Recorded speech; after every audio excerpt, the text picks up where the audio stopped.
바다에서 육지에서 조국 수호에 애쓰는 장병한테 먼저 경의를 표합니다. 군인의 길은 작은 의미에서는 고난의 형극의 길이지만은 큰 대의의 의미에서는 조국과 민족을 위한다는 그 대의가 있기 때문에 국민들은 여전히 존경과 신뢰를 보내고 있는 것입니다.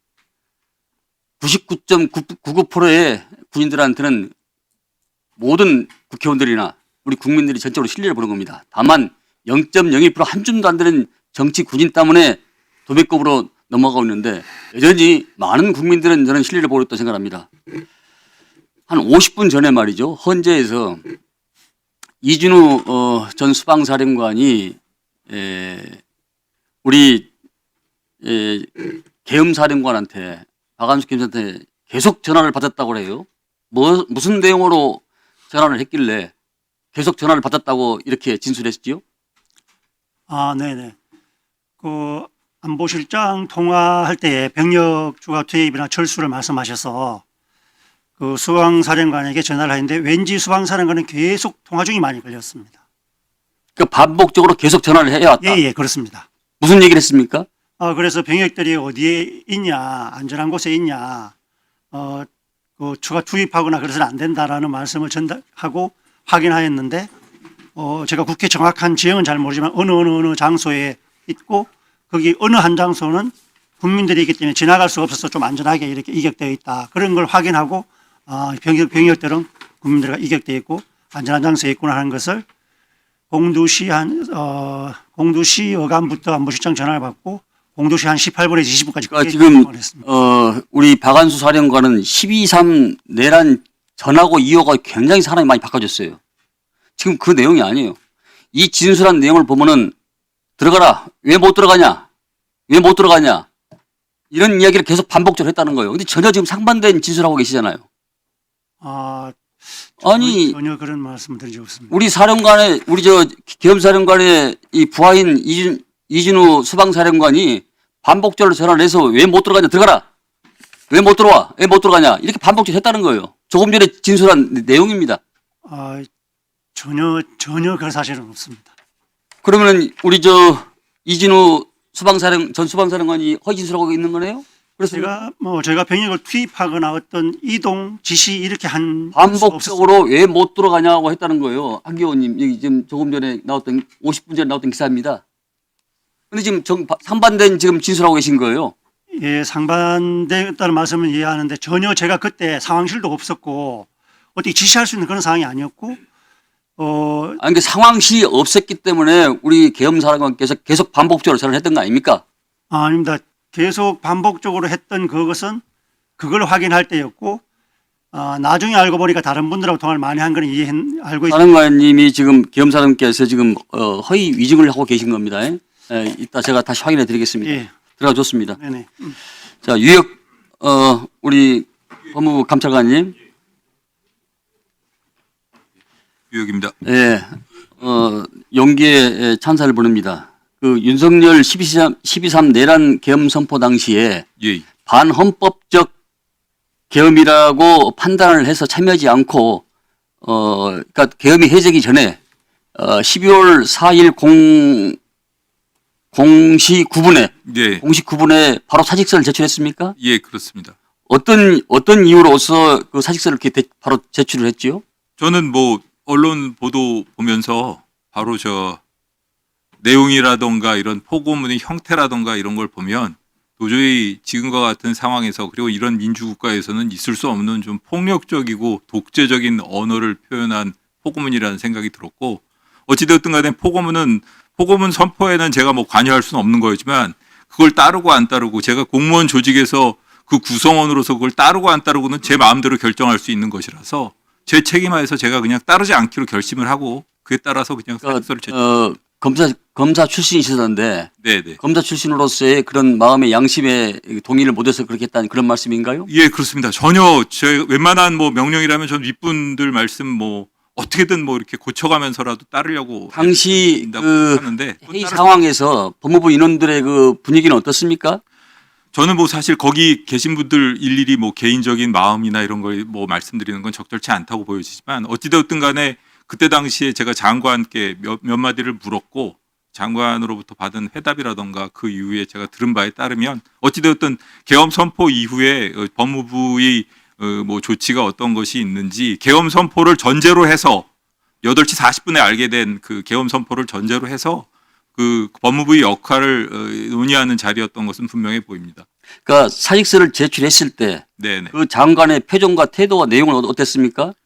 몇 번 말씀드렸는데 제가 따를 생각이 없고 그렇기 때문에 사직서를 제출하겠다고 했을 때 전 그 정도도 가능하다고 보는데요. 그냥 화난 목소리로 그냥 그렇게 하세요라고 얘기해가지고 저도 아니, 왜냐하면은 예. 우리 그 김용현 전 장관께서 헌재에서 네네. 비상계엄에 찬동한 국무위원도 계셨다라고 그렇게 말씀하셨는데 실질적으로 현재 우리 국무위원들께서는 전혀 찬성하는 분이 한 분도 지금 나오고 계신 분이 안 계십니다.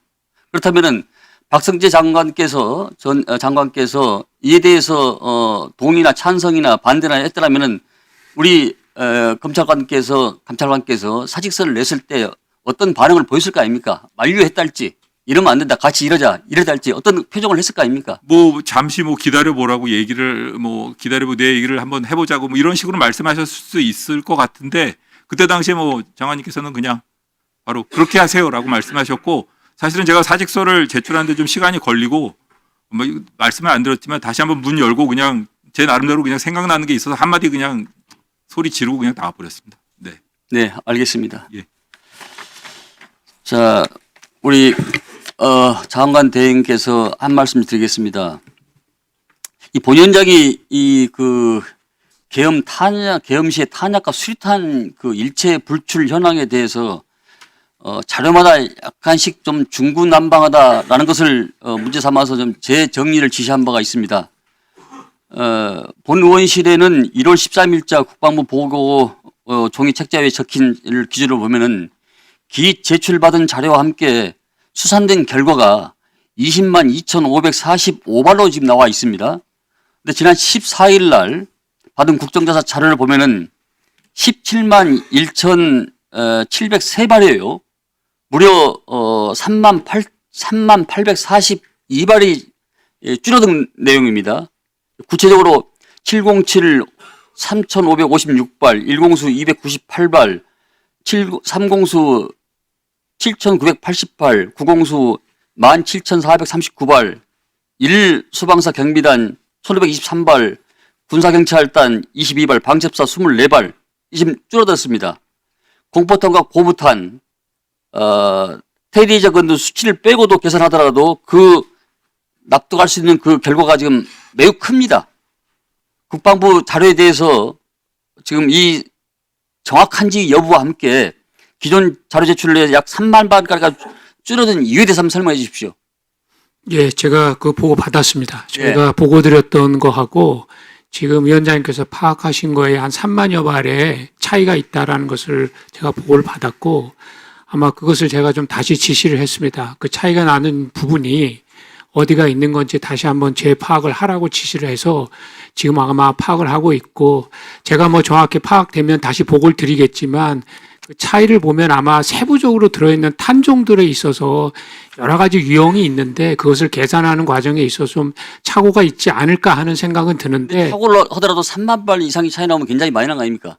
예, 그래서 그 부분을 저희가 다시 면밀히 한번 다시 2차 조사를 해서 정확하게 저희들이 지금까지 수차례 파악해서 한 것은 말씀드린 대로 국회에 들 때 휴대하고 갔던 것이 한 5만여 발, 그다음에 경계태세 2급 발령과 연계돼서 부대에서 탄약과에서 유출됐던 것이 한 12만여 발에서 18만여 발이 되는데 그 차이가 납니다. 그걸 정확히 파악이 되면 제가 다시 보고를 드리겠습니다. 끝으로 한 가지요.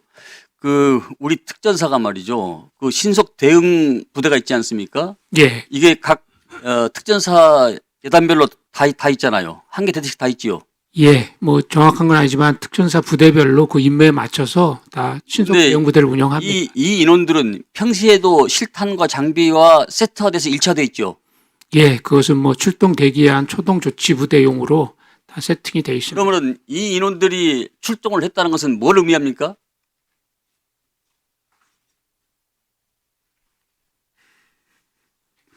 어떤 말씀이신지 제가 좀 정확히 그 의도를 좀 파악하지 그러니까 평소에도 실탄과 장비와 장구류를 이 일체화해서 본인들이 휴대하고 있는데 이 인원들이 국회로 출동했다는 이유는 뭘 의미하냐고요.